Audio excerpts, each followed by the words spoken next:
special art program to welcome the new year 2024. Red Sea clash. U.S. military sinks 3 Houthi ships. Will the Russian-Ukrainian conflict end in 2024? Hello, Happy New Year. I am Hoan and so good to see you again in today's news. On December 31st night, an art program named Lam River Spirit and Countdown Welcome New Year 2024 was held in Ho Chi Minh Square in Vinh City, Nghệ An province. The Countdown program welcoming the New Year 2024 Nghệ An province was a significant cultural event marking the beginning of cultural activities in 2024 to promote the cultural image and people of Nghệ An, to boost tourism and to spread positive message, to bring a joyful, happy and peaceful atmosphere to everyone in the new spring season.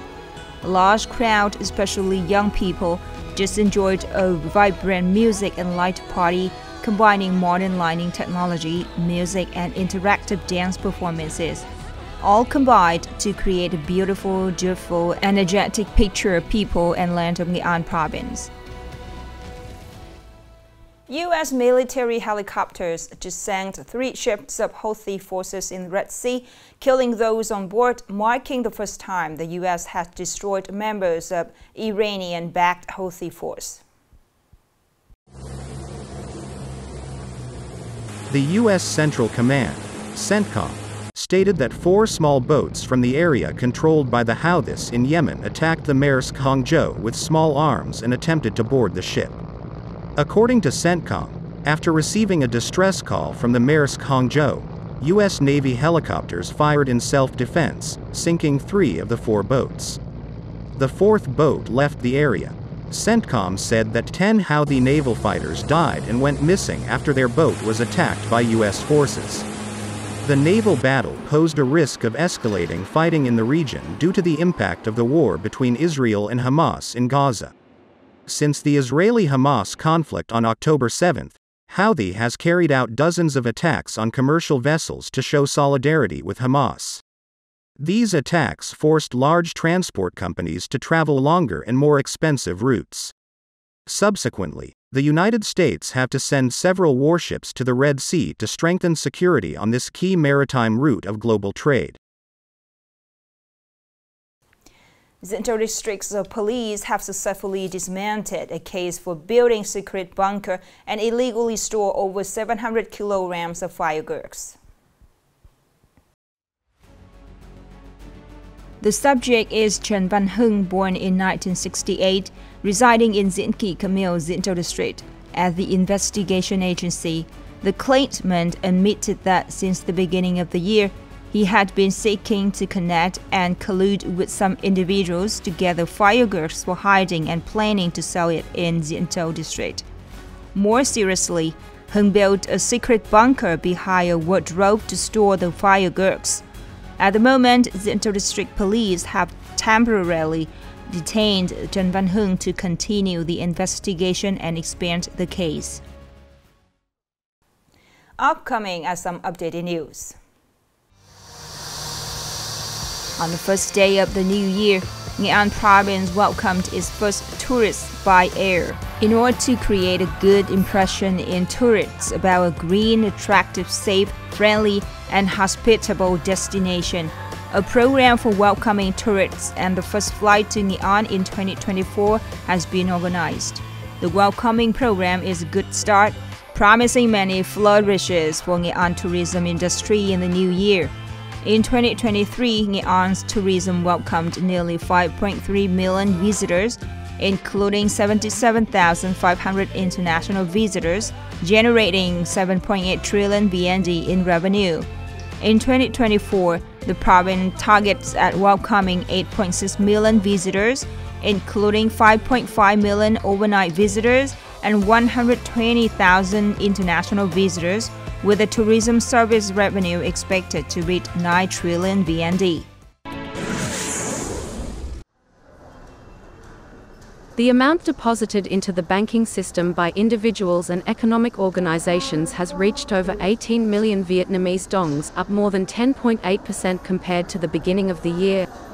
This increase is almost double that of the same period last year and is also the highest deposit in the history of the banking sector. The amount of savings deposits soared despite the historically low deposit interest rates at 5% and even below 5%, which is 4% lower than the 9% rate at the beginning of the year, but many people choose savings deposit, not for profit but for ensuring safety of their money.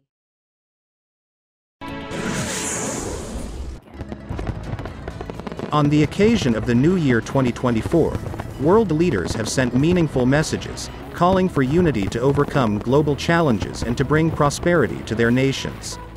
In the New Year's speech, Russian President Vladimir Putin emphasized that farewell to 2023, the year will become part of history.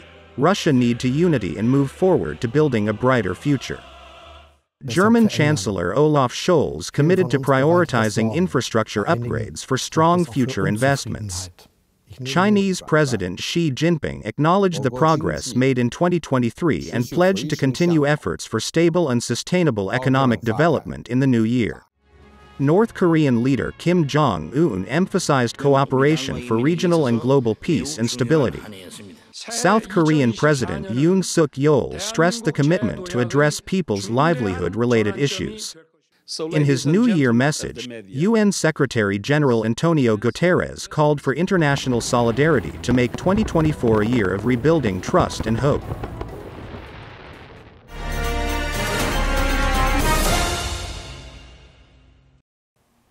Let's move to today's story. It's been almost 2 years since Russia launched a special military campaign in Ukraine. Both sides appear to be ready for a prolonged conflict, despite significant casualties and losses. The question of whether this conflict could end in 2024 is receiving large attention of people around the world. In his New Year's message, Ukrainian President Volodymyr Zelensky said its country and people have become stronger and will stand firm when a bold decision is made. Next year, the enemy will see the wrath of our domestic production. Our weapons, equipment, artillery, shells and at least 1 million Ukrainian drones. This will once again prove that the Ukrainians are stronger than any conspiracy.